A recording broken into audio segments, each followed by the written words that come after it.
shipping operates as a system of routes, ports, and carriers. The system moves goods across oceans and along coasts. Most goods that cross national borders travel at least part of their journey by sea. The scope of the system is large. It spans continents, connects cities, and links production sites with consumption centers. The scale and reach of the system require regular coordination. Routes are the pathways that vessels follow. Some routes are long and continuous, crossing entire oceans. Others are short, running between nearby ports. Major routes often connect large ports that handle substantial volumes of cargo.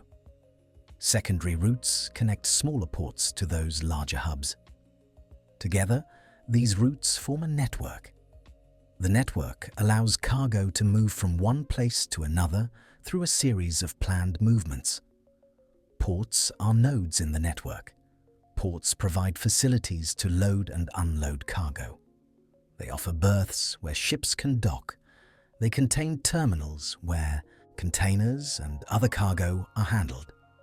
Ports also provide services such as pilotage, tug assistance, bunkering, and customs clearance. Some ports specialize in containerized cargo. Others focus on bulk commodities such as coal, grain, or oil. Many ports handle a mix of cargo types. Ports vary in size and capacity. Major ports often have deep channels, extensive container yards, and specialized cranes. Smaller ports provide more limited services and shorter turnaround times. Carriers are the companies that operate ships. Some carriers run fixed scheduled services. These are known as liner services. Liners publish timetables and sail on regular patterns between ports. Other carriers operate on an as-needed basis. These are known as tramp services. Tramps move to where cargo demand exists and do not follow fixed schedules. The interaction of liner and tramp services creates flexibility in the network. Fixed schedules help planners predict arrivals and departures.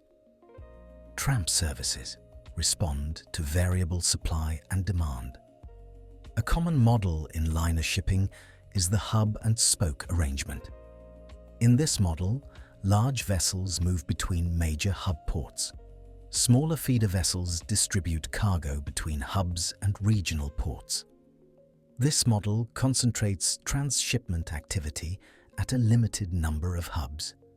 It allows carriers to use larger, more efficient ships on long-haul segments. It also enables connections to many smaller markets through feeder services.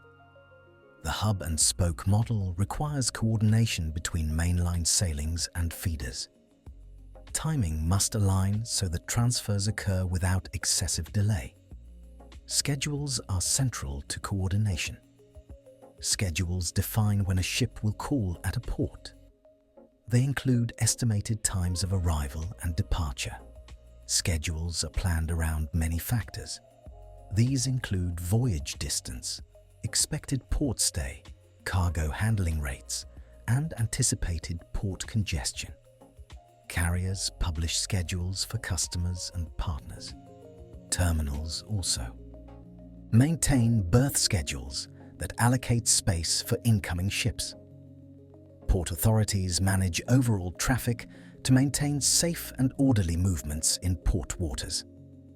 Scheduling involves balancing the needs of many parties. Information exchange supports scheduling and coordination. Electronic messages and data systems transmit details about cargo, ship positions, and estimated times. Automatic Identification System, or AIS, provides continuous position data for most commercial vessels. Port community systems collect and share operational data among carriers, terminals, customs, and service providers. Electronic data interchange, often abbreviated as EDI, transmits shipment information such as booking details and cargo manifests. These systems reduce uncertainty. They allow parties to update plans in response to delays or changes. Operational coordination extends to many services. Pilotage provides local navigation expertise when a ship approaches a port. Tugs assist with maneuvering in confined waters. Stevedoring crews operate cranes and other equipment to move cargo. Storage facilities hold cargo until onward transport. Trucking companies and rail operators schedule pickups and deliveries to match vessel calls. Freight forwarders and shipping agents arrange documentation, customs clearance, and inland movement. Each of these functions contributes to the overall timing of a voyage. Shipping alliances and commercial agreements also influence schedules. Carriers sometimes form alliances to share vessel space and coordinate sailings. Such arrangements allow carriers to offer more frequent services without operating a full fleet on every route. Shared services require agreement on port rotations and call timings. Slot exchanges between carriers permit one carrier to use space on another carrier's vessel. These commercial arrangements affect how cargo moves and how schedules are structured. Weather and seasonal patterns influence routing and timing. Navigational routes may shift in response to climatic conditions. Storm seasons, prevailing winds, and ocean currents are considered in voyage planning. Carriers plan routes that balance distance, fuel use, and safety of passage. Seasonal patterns in demand, such as agricultural harvests or retail peaks, affect when cargo needs to move. These patterns are reflected in scheduling decisions and routing choices. Choke points and key passageways shape the network. Certain narrow straits, canals, and sea lanes concentrate traffic. Passage through these areas often requires scheduling and sometimes transit fees. The presence of such choke points means that delays or changes there can affect many sailings. Carriers plan schedules to allow for expected transit times through these locations. Coordination also involves contingency planning. Schedules include buffers for routine delays. Ports and carriers prepare for equipment outages, labor availability, and other disruptions. Alternate ports and rerouting options are identified when needed. Freight contracts and service agreements may specify terms for delays, demurrage, or detention. These contractual elements influence operational decisions when plans change. Data analysis and forecasting support long-term scheduling. Historical port call data, cargo handling rates, and voyage times inform planning. Simulation tools model how changes in vessel size, port capacity, or service frequency affect the network. Planners use these tools to design rotations and allocate resources. The process of planning is iterative. It responds to observed performance and changing commercial conditions. Intermodal connections bridge sea transport with land transport. Rail and road networks connect ports to inland destinations. Scheduling aims to align vessel arrivals with inland transport capacity. Container terminals often coordinate appointment systems for truck arrivals. Rail services are timed to receive and deliver containers at terminals. Effective intermodal coordination reduces dwell time and supports reliable transit schedules. In summary of scope, international shipping networks consist of routes, ports, and carriers operating together as an interconnected system. Coordination depends on scheduling, information exchange, operational services, commercial agreements, and planning tools. The system balances fixed timetables and flexible operations to move cargo across varied distances. The scale of the network requires constant practical coordination among many parties to keep goods moving along planned pathways. Vessel schedules are organized plans that set departure windows, projected transit times, and arrival slots. These plans are created to coordinate ships, ports, terminals, and cargo flows. The process begins with a published rotation or service pattern. A rotation lists the sequence of port calls and the planned days at sea between those calls. It provides a backbone for booking cargo and arranging port services. Shipping lines establish regular sailings for liner services. These sailings follow fixed schedules that repeat on a weekly or multi-week cycle. Fixed schedules help ports and terminals prepare for incoming cargo. They also allow shippers to plan inland transport and inventory timing. Published schedules include estimated times of departure and arrival. Those estimates are based on typical transit times for the route and the vessel type. Transit time planning relies on several calculable factors. Distance between ports is a basic measure. Average vessel speed is another. Schedules often assume a service speed that balances fuel consumption and timetable needs. Slow steaming or operating at reduced speed to save fuel is a common adjustment. Planned speed affects transit time directly. Weather and sea conditions are additional considerations. Historical weather patterns and seasonal variations inform the initial transit estimates. Weather routing services and forecasts are consulted as sailings approach. Canal transits and regional constraints are taken into account. Where locks or convoy systems are used, a vessel must meet published slot times. Departure windows are set to manage berth availability and local services. Ports assign berth windows to vessels based on the published rotation and anticipated arrival. A berth window is a reserved time span during which a ship may expect to begin cargo operations. The length of the window depends on cargo volume, terminal capacity, and berth productivity. Terminals use appointment systems to allocate labor and equipment. Truckers and rail operators receive appointment times tied to vessel operations. Electronic booking systems are commonly used for these assignments. Port community systems and terminal operating systems exchange information to maintain the schedule. Arrival slots are coordinated with several stakeholders. Pilot services, tugboats, and customs authorities require advance notice. Pilotage often requires booking a pilot for a specific time. Tug availability is planned in a similar manner. Where passenger services or hazardous cargo are involved, additional clearances may be required. Slot coordination can be complex in congested ports. In such ports, carriers may receive a provisional window that is later confirmed as the vessel approaches.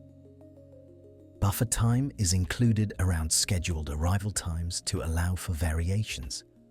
The buffer reduces the chance of missing a berth window. Carriers maintain continuous monitoring of progress along the voyage. Automatic identification system data provides position updates. Voyage management teams track estimated times of arrival using data feeds and charts. When deviations occur, updated ETAs and ETDs are issued. Electronic messaging systems communicate these updates to terminals, agents, and customers. Standard message formats and APIs enable timely exchange of schedule changes. Maritime single windows and port community platforms help standardize this flow of information. Planning accounts for cargo handling and equipment provision. The number and type of containers, special cargo requirements, and reefer power needs are evaluated. Terminals allocate cranes, container yard space, and reefer racks accordingly. Equipment positioning and chassis availability influence the efficiency of the call. Carriers and terminals often agree on container exchange and yard plans in advance. Slot booking systems record the quantity of containers to be loaded and discharged. These bookings influence the planned duration of the port call. Scheduling strategies vary by service model. Liner shipping emphasizes regularity and published timetables. The focus is on predictable rotation and fixed departure days. Tramp or bulk shipping bases schedules on cargo availability and voyage charters. Bulk operations tend to be more flexible. They adapt to contract loading times and port constraints. Feeder services link smaller ports to larger hub ports. Feeder schedules are planned to connect with mainline sailings. Timely connections are important for efficient transshipment. Port calls are synchronized so that cargo moves from one vessel to another within planned windows. Contingency planning is part of reliable scheduling. Planned slack days may be incorporated into rotations to absorb delays. Recovery days are used to regain schedule integrity after a disruption. Carriers maintain lists of alternative ports where a call can be shifted if local conditions prevent a normal call. Contingency plans also cover equipment shortages and labor disruptions. Communication protocols define how schedule changes are announced and confirmed. In some cases, blank sailings or skipped calls are scheduled in advance as an operational control. Such measures are used to manage fleet deployment and capacity. Collaboration among stakeholders supports the schedule. Port authorities, terminal operators, pilots, towage companies, customs and carriers coordinate through regular meetings and electronic platforms. Slot exchanges and vessel sharing agreements are mechanisms for optimizing capacity. Vessel sharing arrangements allow multiple carriers to use the same ship, each with allocated container slots. This requires detailed scheduling coordination so that each party's cargo is handled at the right time. Slot exchanges can increase complexity, but also improve network efficiency. Performance measurement informs future scheduling. Metrics such as schedule reliability and average delay are tracked. These metrics help planners adjust rotation times, buffer allowances, and port call durations. Historical data on berth productivity and yard throughput feed into planning models. Software tools combine these data with route information to produce optimized schedules. Planners use a blend of algorithmic output and operational judgment.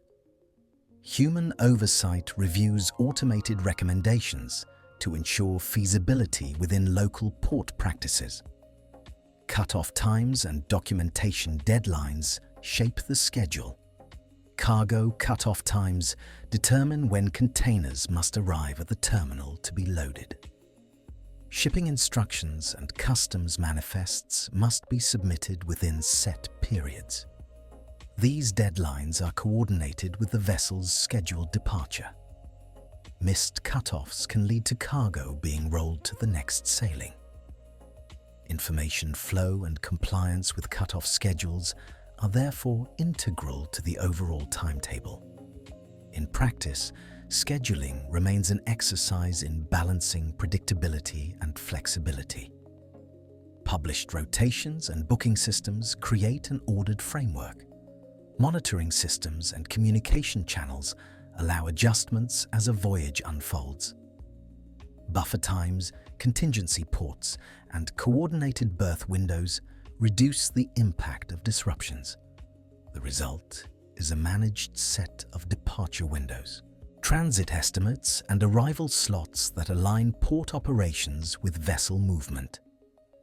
Ports manage a steady flow of vessels by dividing time and space along their quays. Berth allocation is the process of assigning a ship to a specific berth and time window.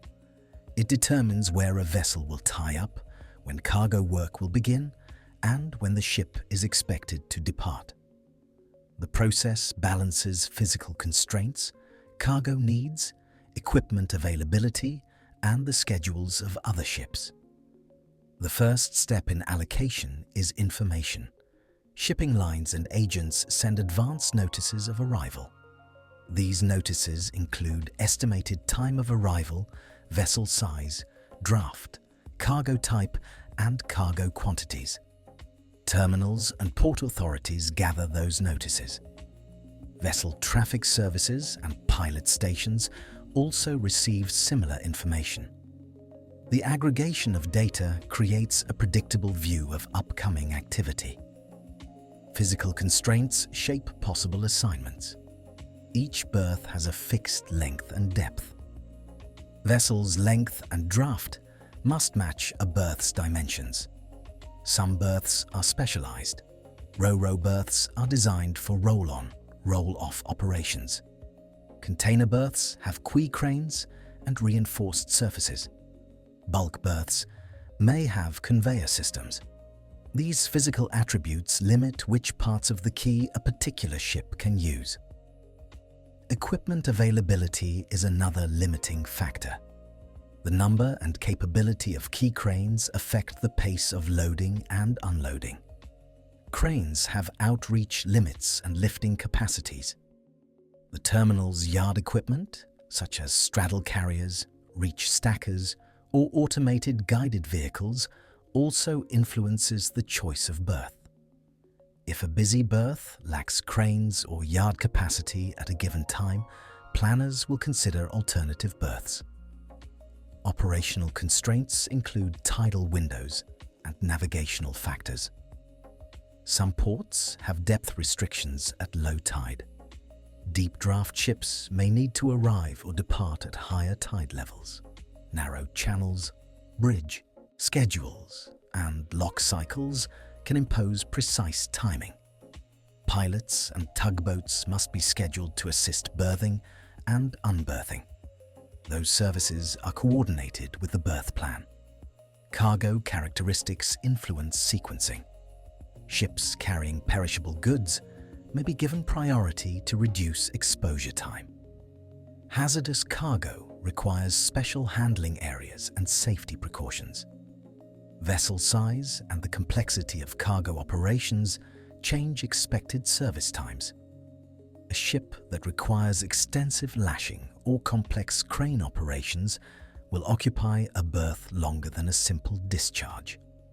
Berth planning aims to minimize waiting time and maximize berth utilization. Planners consider the expected duration of cargo operations, often expressed as turnaround time. Turnaround time includes mooring, cargo handling, and departure preparations. Planners build buffer periods around estimated times to account for routine variations. These buffers reduce the need for last-minute changes. Scheduling methods vary. Some ports use a first-come, first-served approach. Other ports apply priority rules based on vessel type, alliance schedules, or commercial arrangements. Increasingly, ports employ optimization algorithms within terminal operating systems. These systems use shared data to suggest assignments that reduce overlap and crane idle time. The algorithms weigh many factors simultaneously, including berthing depth, crane reach, and yard availability. Coordination across stakeholders is standard practice. Shipping lines, terminal operators, pilotage, tugs, customs authorities, and hinterland carriers exchange information. Many ports operate a collaborative decision-making platform. These platforms centralize real-time updates on arrivals, delays, and resource status. A shared picture of activity helps reduce conflicts and supports dynamic reallocation when plans change. On arrival, a ship follows a planned sequence. The vessel approaches the pilot boarding area. A pilot boards to guide the vessel into the port. Tugboats may assist, depending on local practice. The vessel proceeds to its assigned berth and completes mooring operations. Once secured, stevedoring teams and crane operators begin cargo handling according to a prepared work plan. Work plans are detailed. For container ships, a stowage plan determines the order of container moves. The plan accounts for weight distribution, container sizes, and connections between vessel and yard. The sequence of crane operations is arranged to balance efficiency and safety. For break bulk or bulk cargo, conveyor systems, grabs or forklifts follow coordinated cycles. Yard operations run in parallel with key work. Containers removed from a ship are transferred to an interim storage area. Yard planners assign slots for those containers based on outbound connections, custom status, and terminal layout. Effective yard management reduces the time containers spend on terminal surfaces, shorter dwell, times free capacity, and allow the terminal to accept more vessels. Gate operations and hinterland connections form another piece of the sequence.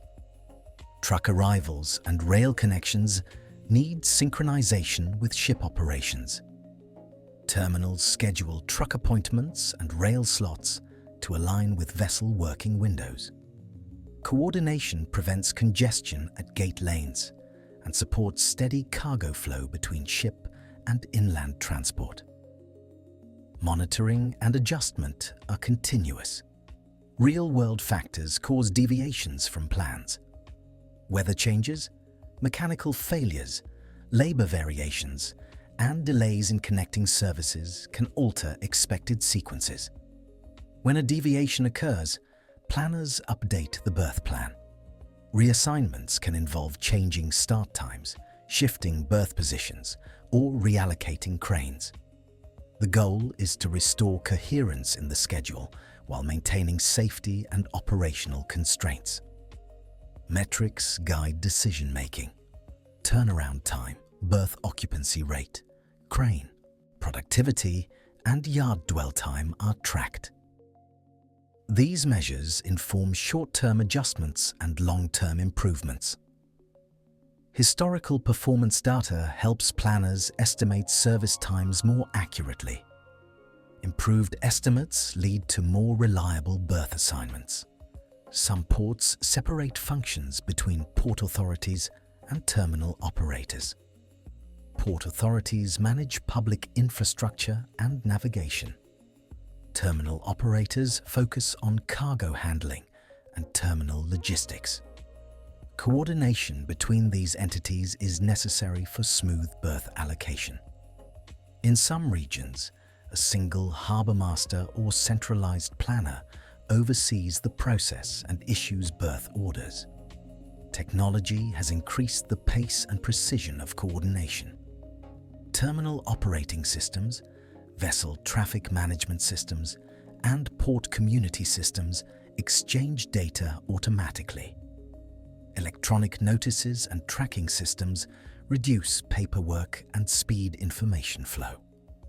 This digital integration supports tighter sequencing and quicker responses to changes.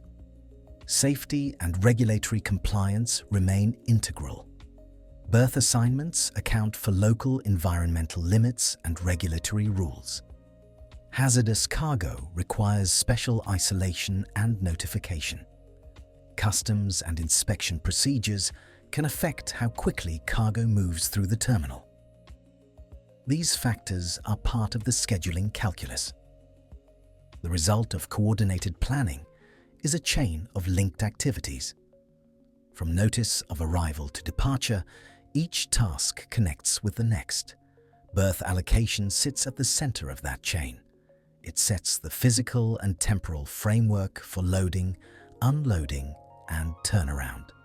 Through information sharing, constraint management, and continuous adjustment, ports sequence vessels to maintain an ordered flow of maritime trade.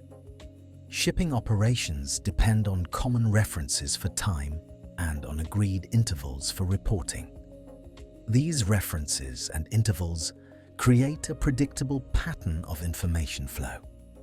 Predictability reduces confusion when activity moves across time zones and between many organizations. Coordinated Universal Time, abbreviated UTC, functions as the principal reference. UTC is maintained by international standards organizations and technology systems. Many maritime schedules are calculated in UTC to give a consistent baseline. When local times are required, they are converted from UTC. This conversion happens both in human communications and in software systems. The separation between a single global clock and local displays helps avoid ambiguous dates and times. Shipborne navigation systems and many tracking networks derive their time directly from satellite signals. That keeps ship clocks aligned with UTC. Port systems and company servers commonly use network time protocols to synchronize with the same reference. Timestamps on electronic documents, messages, and automated reports therefore use a single standard. The ISO 8601 format is widely used for these stamps. This format places the date and time in a fixed order and often includes the UTC offset. Such conventions reduce confusion about which day or hour a message refers to. Estimated times of arrival and departure, abbreviated ETA and ETD, serve as key markers in scheduling. An ETA expresses when a vessel is expected to reach a specific point. An ETD indicates when a vessel is expected to leave a point. These estimates are updated during a voyage. Updates reflect changes in speed, route, weather, and port operations. Each update carries a timestamp so recipients can see when the estimate was issued. That timestamp is usually expressed in UTC or clearly marked local time. Ports and terminals use defined reporting windows to manage resources and berth allocation. These windows establish when ships should submit specific information.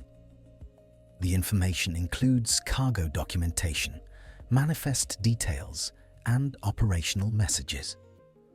The lead times for these messages vary depending on the port and the nature of the cargo. Some messages are required days in advance. Others are expected within hours of arrival. These lead times are part of formal port procedures. They are published so ship operators and cargo interests can plan. Electronic Data Interchange, or EDI, underpins much of the document exchange. EDI messages carry structured data, including date and time fields. The messages follow standardized schemas. Timestamps and scheduled events within EDI files reference the same time standard. This allows terminals, customs authorities, and shipping lines to read the same fields and interpret them consistently.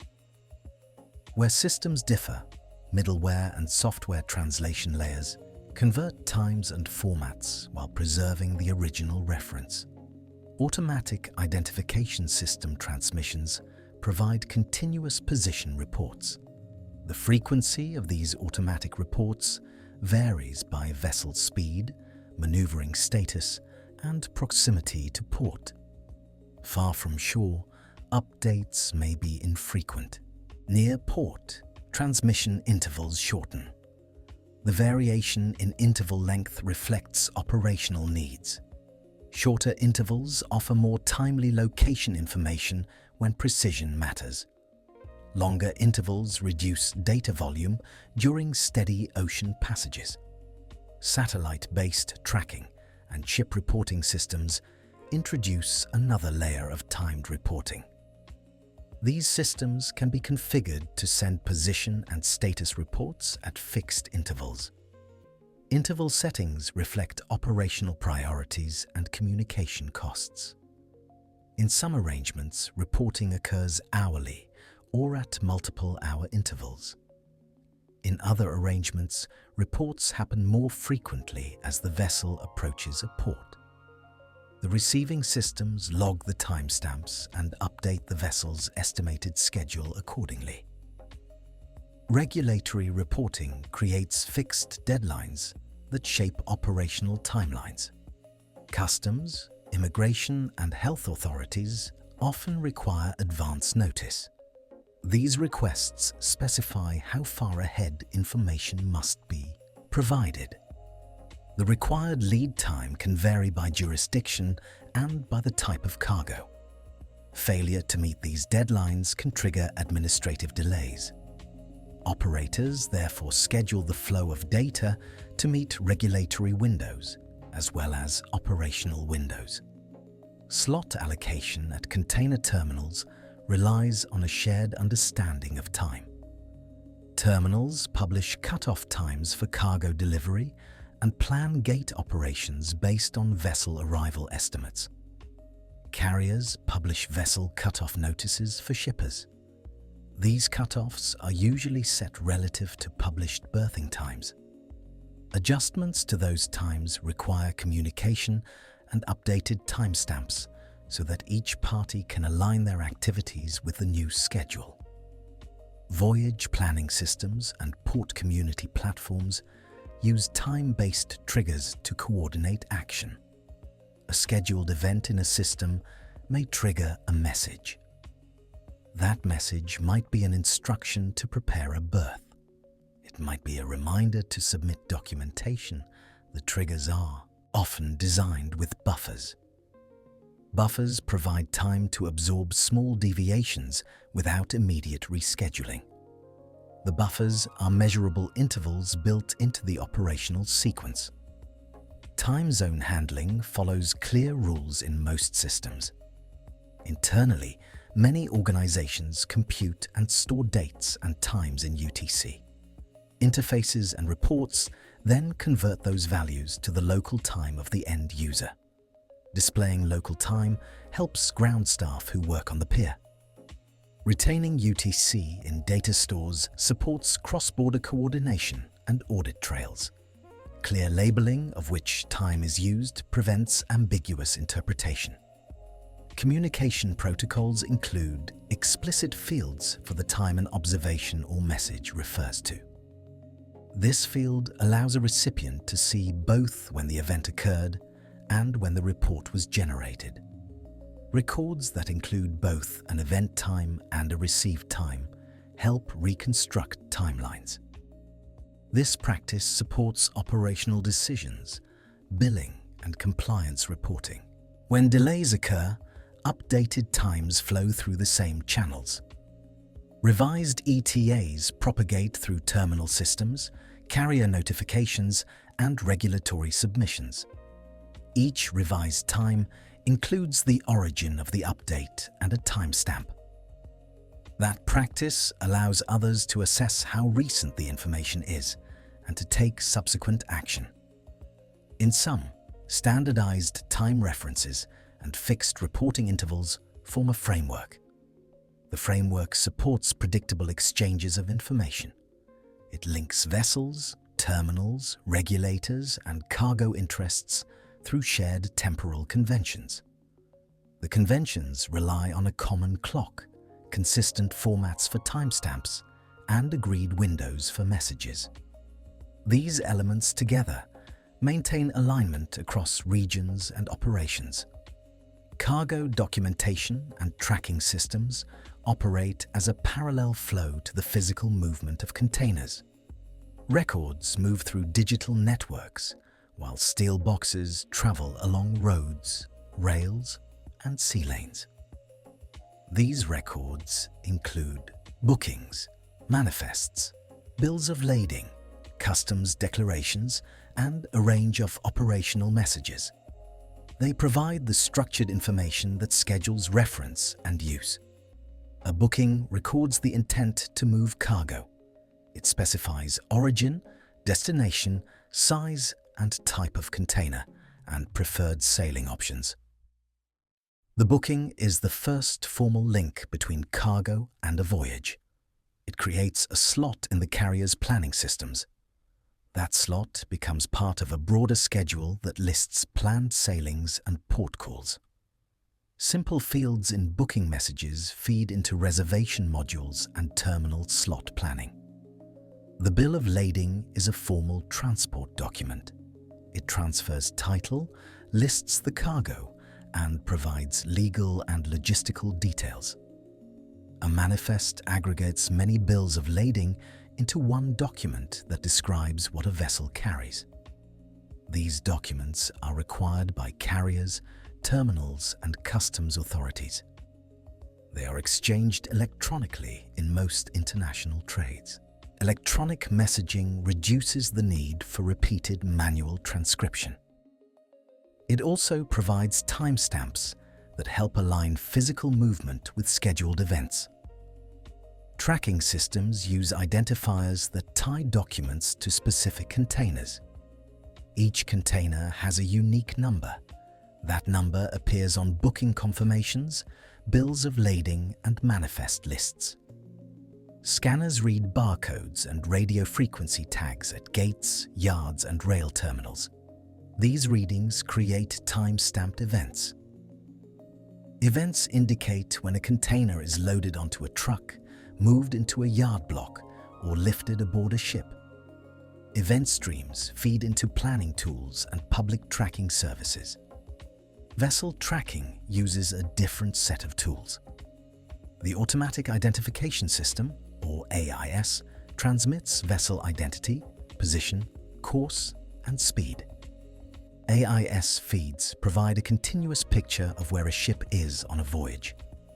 Estimated times of arrival are calculated from those positions and speeds. Carriers publish planned arrival and departure times. Ports and terminals compare those published times with AIS-derived estimates. Discrepancies update operational plans, such as berth allocation and shift assignments. Terminal operating systems manage the flow inside a port facility. They assign berths, plan crane cycles, and arrange yard stacking. A terminal operating system links container numbers to yard locations and planned vessel lifts. It receives input from carriers about planned loads and discharges. It receives gate scans from trucks and rail operators. The system schedules equipment and workforce around the timing of those inputs. When arrival times shift, the terminal operating system updates crane schedules and yard moves to maintain a coherent plan. Data standards and message formats enable different organizations to share information. Electronic Data Interchange, or EDI, is a common format for older systems. Modern APIs and XML-based messages offer web-friendly exchanges. Port community systems act as hubs that translate messages between customs, carriers, terminals, truckers, and freight forwarders. A single event, such as a container scan at the gate, triggers notifications through these networks. The result is a chain of records that reflects physical reality in near real time. Slot management links container allocations to vessel stowage plans. Carriers allocate a number of slots to each booking. Those slots are recorded in the carrier's manifest and in the vessel's stowage plan. The stowage plan determines which containers go into which holds and stack positions. It takes weight, destination, and handling priorities into account. Crane operators use the stowage plan to sequence lifts. The plan is updated when last-minute changes occur, such as revised bookings or equipment constraints. Trucking and rail appointments synchronize land movement with terminal access. Many ports require an appointment for pickup or delivery. Appointments limit congestion at gates and allow terminals to stage containers. Trucking companies receive gate windows from terminals based on container readiness and vessel schedules. Those windows are included in electronic messages. When a vessel's arrival changes, terminals adjust appointment availability. Trucking schedules then shift in response, maintaining alignment with vessel and yard operations. Customs clearance is another scheduling factor. Authorities require declarations before cargo moves across borders. Electronic customs systems validate documents against manifests and bills of lading. Clearances can be conditional, allowing cargo to proceed to a bonded area pending inspection. Failure to reconcile documents with physical cargo can cause delays. Timely submission of customs data is therefore one of the routine tasks in synchronizing schedules with container movement. Real-time exception handling systems process deviations. Delays, equipment failures, or documentation errors create exceptions. Exception messages notify relevant parties, who then update their plans. A delayed vessel arrival generates a cascade of new time estimates. Terminals revise berthing and crane schedules. Trucking appointments are renegotiated. Documentation systems flag mismatches and request corrections. The chain of records shortens the feedback loop between physical events and operational plans. Data reconciliation closes the loop between paperless records and the physical terminal. After a container is loaded, terminal systems and carrier manifests are reconciled.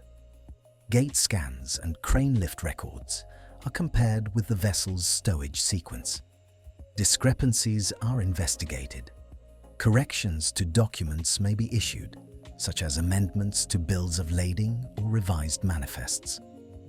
The reconciliation process is an administrative control that maintains consistency between the schedule and the actual movements. Public tracking services aggregate many data sources.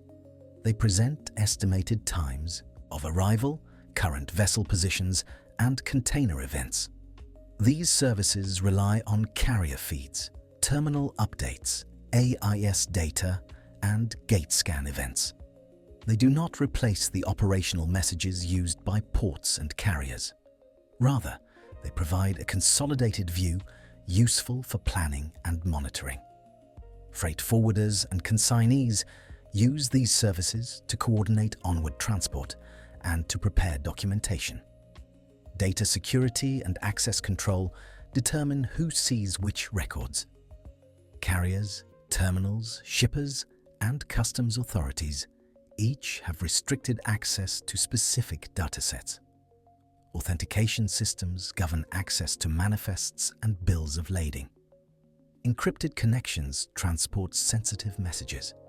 Audit logs record who accessed or modified documents. These controls are part of the overall information flow that supports synchronized schedules. In practice, synchronization is a continuous process. Documents are created, transmitted, received, and reconciled. Tracking events update plans. Systems propagate changes. Organizations adjust operations based on updated information. The combined effect is a coordinated movement of containers and schedules. Records and events operate in parallel to produce orderly exchanges between sea and land. The result is a repeated cycle of information and action that keeps cargo moving along planned routes. Coordination between shipping lines, ports, and inland transport depends on predictable timing and continuous flow. Schedules start with planned voyages. Shipping lines publish rotations and estimated times of arrival. Those times guide bookings and the allocation of space on vessels. Inland carriers use published schedules to plan departures and arrivals. Ports use them to allocate key space and labor. The movement is organized around a chain of time windows. Each participant holds a portion of that chain. Information is exchanged in advance. Notices of arrival travel from ships to port authorities and terminals. Booking confirmations travel from shipping lines to freight forwarders and to inland carriers. Electronic messages carry container numbers, cargo descriptions, and expected handoff points. Those messages allow terminals to assign storage space. They also allow inland carriers to reserve truck or rail slots.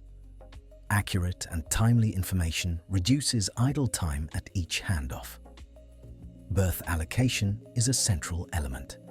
Ports assign a berth and a time window for a ship to tie up. That window is based on the ship's ETA, tidal restrictions, and available equipment. Terminals plan key crane assignments and labor shifts around the berth window. If a vessel arrives early or late, the berth window can change, and terminal planners adjust crane assignments.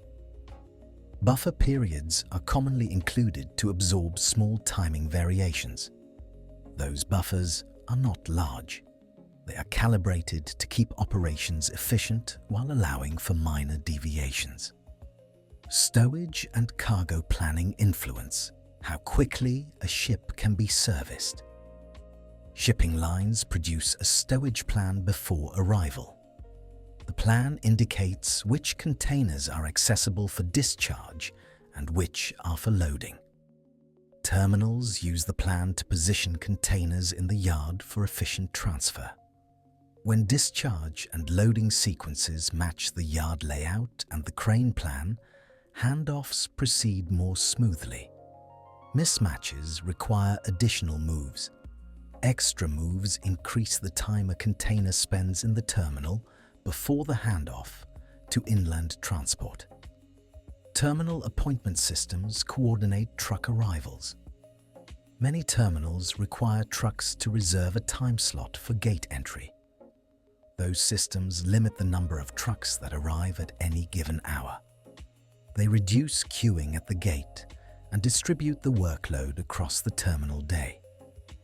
Appointment systems also allow terminals to assign specific container locations to scheduled trucks. The appointment window aligns with the ship's expected departure from the berth. When both the ship and terminal adhere to their windows, truck drivers can retrieve containers with minimal waiting.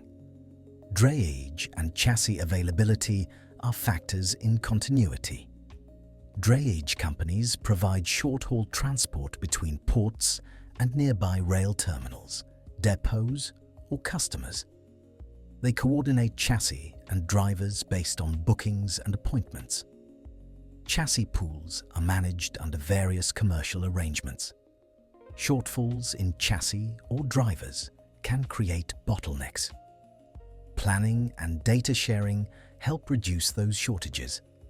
Providers monitor expected arrivals and adjust allocations to maintain steady handoffs.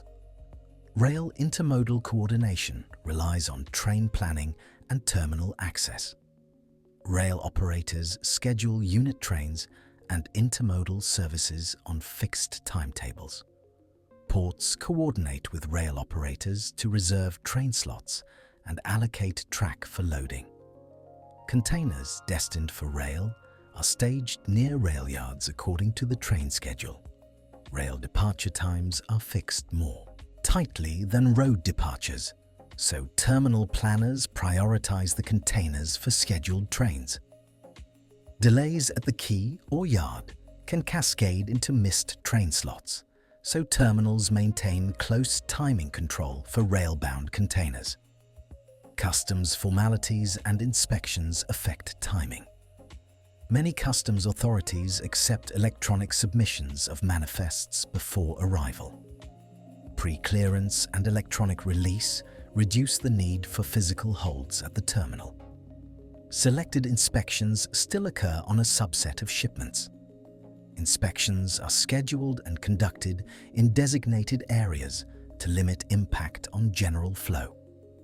When customs releases are delayed, terminals isolate affected containers and proceed with other work.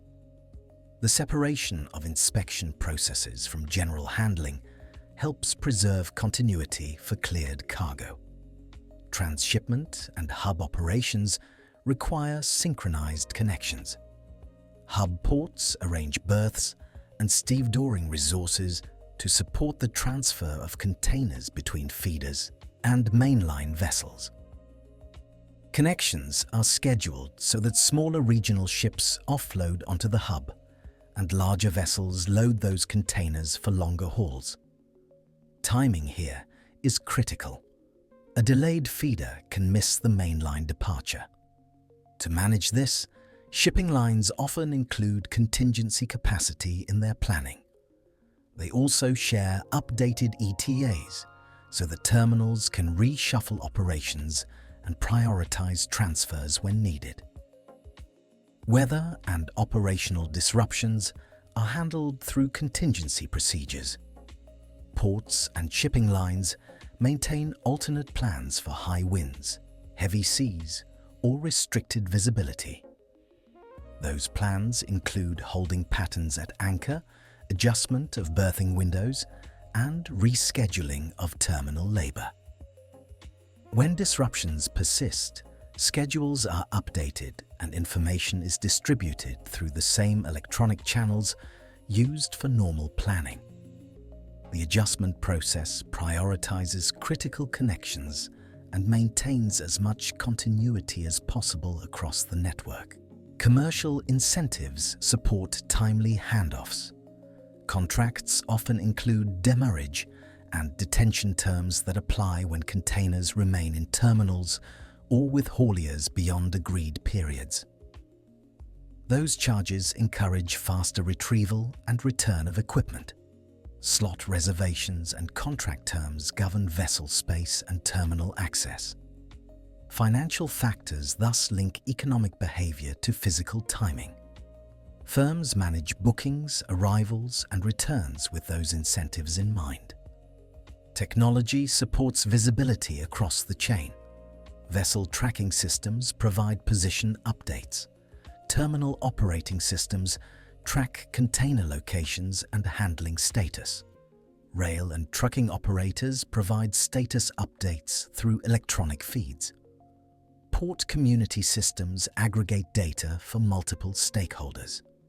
Event messages mark milestones such as berth arrival, crane start, gate entry, and container release. Consistent event reporting creates a shared timeline that participants use to synchronize actions. Coordination mechanisms are procedural as well as technical. Regular planning meetings and published cut-off times structure decisions. Cut-off times determine when cargo must be delivered to a terminal to make a sailing or a train. Those times are communicated to freight forwarders and shippers. Adherence to cut-off times reduces uncertainty and supports continuity through successive handoffs. Continuity depends on incremental adjustments and routine processes. Operators anticipate variations and create small buffers. Information flow, appointment systems, and procedural rules create a common rhythm. Each handoff is a transfer of responsibility that aligns with a time window. When the windows align, the chain advances steadily. When one window shifts, the system adapts through reallocation of resources and updated scheduling. The mechanisms are practical and recurring. They exist to maintain movement across sea, quay, and inland modes in an orderly way. Schedules in international shipping are not rigid lines. They are planned sequences with allowances built in. Those allowances are intended to absorb normal variations. They also provide time for planned operations. This chapter describes how delays are absorbed and how schedules are adjusted in practice. Many schedules include buffer periods. A buffer is extra time added between scheduled events. Carriers add buffers between port calls. Terminals allow buffer time for loading and unloading. Routing plans include buffer time for transit between ports. These buffers are calculated from historical performance data. They reflect typical slowdowns at each stage. Buffers are often modest. They are not meant to cover extreme events. They are meant to reduce the need for immediate schedule changes when small delays occur. A common place for buffers is the berth window. A berth window is the planned time when a vessel will arrive and be worked alongside a quay. That window is sometimes wider than the expected arrival. A wider window gives ports and carriers the ability to shift handling within a day or two. This reduces sudden congestion at a particular hour. It also allows cranes and labor to be scheduled more flexibly. When a ship arrives late within its berth window, the port may still be able to accommodate it without changing the entire rotation. Another buffer appears in liner rotations. Liner services operate a sequence of port calls on a repeating timetable. Between port calls, there is often a margin of slack. Slack is the planned extra time at sea. It is useful when weather or minor operational delays occur. Slack can be reduced or used strategically. Carriers may intentionally build slack into long voyages to improve on-time performance. Slack can be a cost trade-off. Fuel use and transit time increase with slack. Carriers balance those costs against the value of schedule reliability. When delays grow beyond planned buffers, rolling updates come into play. Rolling updates are continuous revisions of estimated arrival times and handling schedules. These updates flow among several parties. Automatic systems provide much of the data. Ships broadcast their position and speed through automatic identification systems. Port authorities and terminal operating systems monitor the traffic. Carriers and agents use electronic data interchange to share new arrival estimates. Freight forwarders and consignees receive updated times through booking systems. This continuous flow of information allows everyone to adjust plans incrementally. The first line of operational adjustment is time recovery. Time recovery includes modest speed changes and adjustments in port stay. A vessel may increase speed slightly to make up lost time. Modern engines and fuel management systems make small speed changes manageable. Conversely, a vessel may reduce speed, a practice sometimes called controlled arrival, to better match a berth slot. Speed adjustments affect fuel consumption and arrival uncertainty. Carriers choose these adjustments based on cost, fuel price, and schedule priorities. Another routine adjustment is resequencing. Ports often handle several ships in sequence. When one ship is delayed, the terminal may reschedule the sequence of cranes or adjust the order in which vessels berth. Resequencing uses available local capacity. It requires coordination between the vessel operator, the port authority, and the terminal operator. Such adjustments can prevent a delayed vessel from blocking others for long periods. Carriers also use tactical measures in the network. One such measure is blank sailing. A blank sailing occurs when a scheduled voyage is cancelled in advance. This reduces surplus capacity and rebalances cargo flows. Blank sailings are announced ahead of time when demand is low or when delays make a particular rotation impractical. While blank sailings can cause longer transit times for some cargo, they can prevent cascading delays across a wider set of voyages. Transshipment hubs and feeder services provide another mechanism to absorb delays. Cargo moving through a hub can be shifted to the next feeder vessel. Hubs tend to have frequent services. That frequency allows cargo to be rerouted without major disruption. Feeder services connect smaller ports to mainline services. When a mainline vessel is delayed, carriers can reassign containers to later feeders. This reassignment is coordinated through terminal operations and the carrier's schedule management. Commercial arrangements also influence how delays are managed. Contracts often include time windows, laytime, and demurrage clauses. Laytime is the agreed period for loading and unloading. If laytime is exceeded, demurrage charges may apply. These contractual terms create incentives for terminals and shippers to manage operations within agreed times. They also provide financial mechanisms to allocate costs when delays occur. Commercial negotiation can therefore be part of the operational response. Information systems are central to absorbing delays. Terminal operating systems track container moves and crane productivity. Vessel traffic services monitor maritime traffic. Carrier operation centers maintain planned rotations and monitor deviations. These systems exchange data through standard message formats and shared platforms.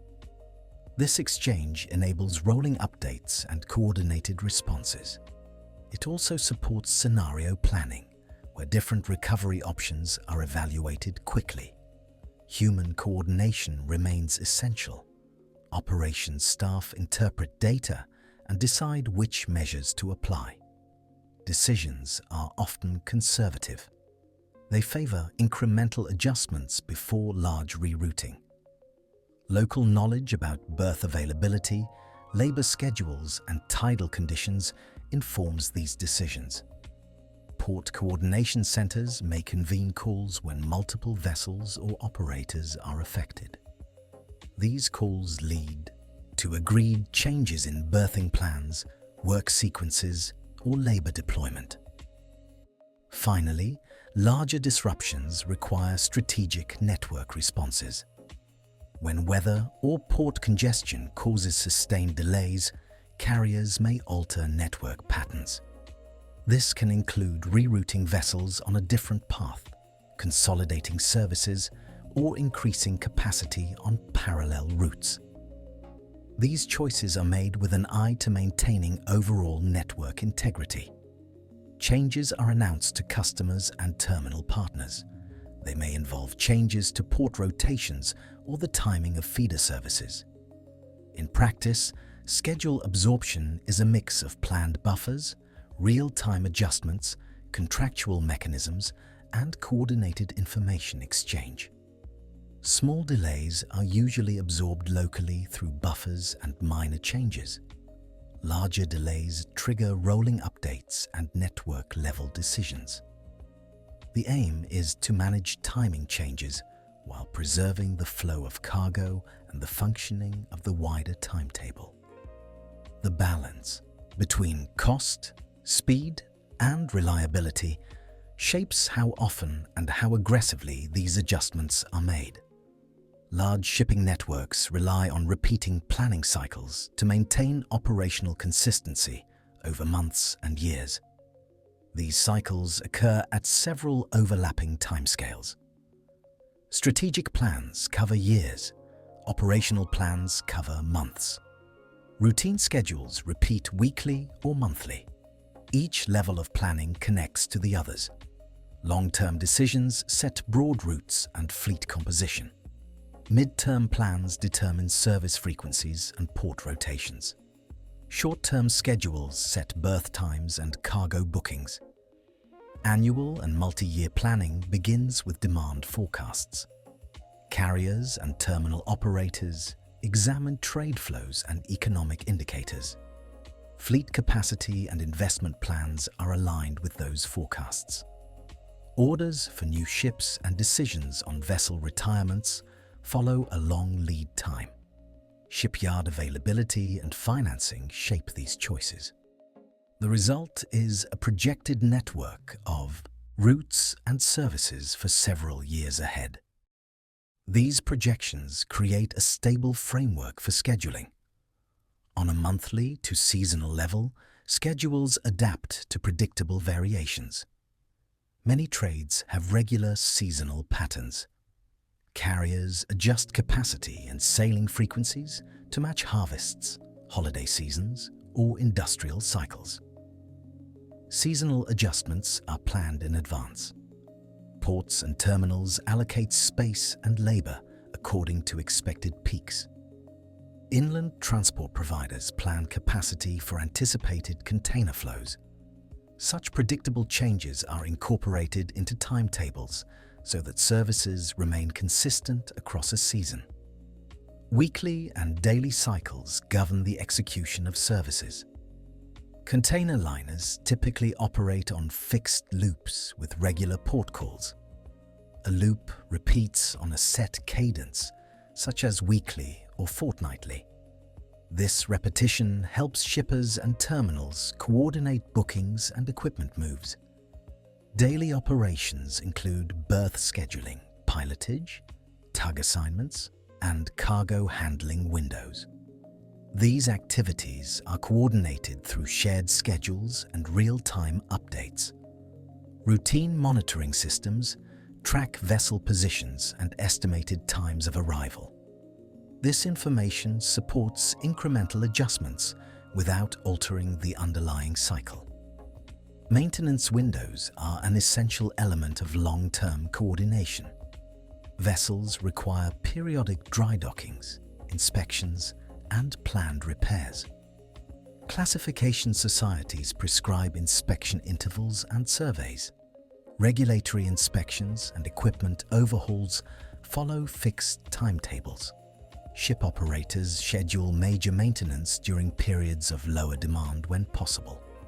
Shipyards and maintenance providers are reserved months in advance.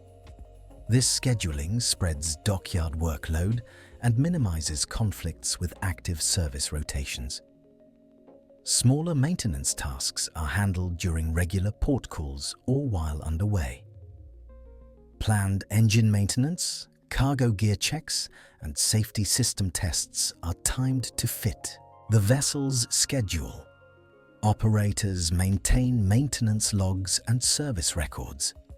These logs feed into fleet planning so that no vessel enters service unexpectedly restricted. When major maintenance is required, carriers use spare tonnage or adjusted sailings to preserve the planned network rhythm. Spare vessels and reserve capacity act as buffers in the schedule. Route stability results from the interaction of demand patterns, infrastructure, and contractual arrangements. Major trade lanes connect large production and consumption centers. Ports with significant throughput become fixed nodes in route networks. The economics of scale favor regular calls at these nodes. Alliances and slot-sharing agreements among carriers further stabilize routes. Through these agreements, carriers share space on the same ships or coordinate schedules to maintain regular service frequencies. Contracts with shippers, terminal leases, and hinterland transport arrangements reinforce the fixed pattern of calls. Legal and commercial frameworks contribute to consistency. Slot charters and space-sharing contracts allocate capacity over multiple sailings. Liner service contracts specify regular departures and agreed transit times. Terminal concession agreements set long-term access conditions. These instruments create predictable expectations for all parties. Financial planning and cargo commitments are then based on that predictability. Information exchange supports coordinated operations across the network. Scheduling offices publish planned departures and estimated times of arrival. Electronic data interchange systems convey booking confirmations, cargo manifests, and arrival notices.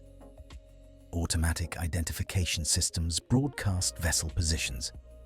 Terminals and inland transport providers use shared data to sequence handling and connections.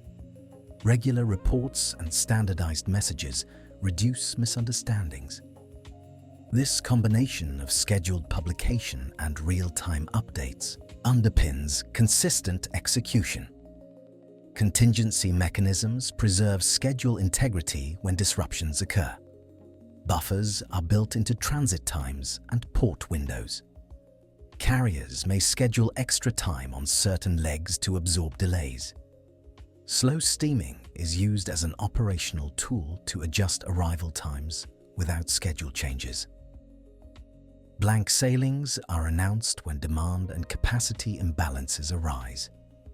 When a vessel is out of service, spare vessels or reconfigured loops are deployed. These measures are planned within the existing cycle framework. They aim to restore steady operation rather than change long-term patterns. Coordination with ports and terminals is integral to schedule stability. Berth allocation follows published call plans. Terminal operators align crane and labor rosters with expected ship arrivals. Gate operations and container stacking are organized around predictable service frequencies. When maintenance or infrastructure works are planned at a terminal, carriers are informed well in advance. Such projects are scheduled to minimize impact on active service loops. Communication between port authorities and carriers supports both long-term route planning and short-term adjustments. Equipment management is another long-term consideration. Containers and chassis are repositioned to match trade imbalances. Empty container flows are forecasted and allocated on seasonal and monthly cycles. Depots and empty container yards manage stock levels so that equipment is available when services call. This logistical planning reduces the need for ad hoc measures that could disrupt schedules. Over time, infrastructure investments reinforce route stability. Port expansions, new terminal equipment, and improved hinterland links increase capacity and predictability. These projects involve long lead times, permitting and construction planning. Once completed, infrastructure changes are integrated into the planning cycles. Ship operators and shippers then adjust their schedules to align with the enhanced capabilities. The long horizon for such investments encourages continuity in route choices. In summary, long-term coordination in shipping rests on layered planning cycles, scheduled maintenance windows, and stable route structures. Strategic decisions create a framework. Seasonal and weekly schedules operate within that framework. Planned maintenance and spare capacity provide continuity. Contracts, data exchange, and port coordination link the parties involved. These elements together support a consistent pattern of services across months and years.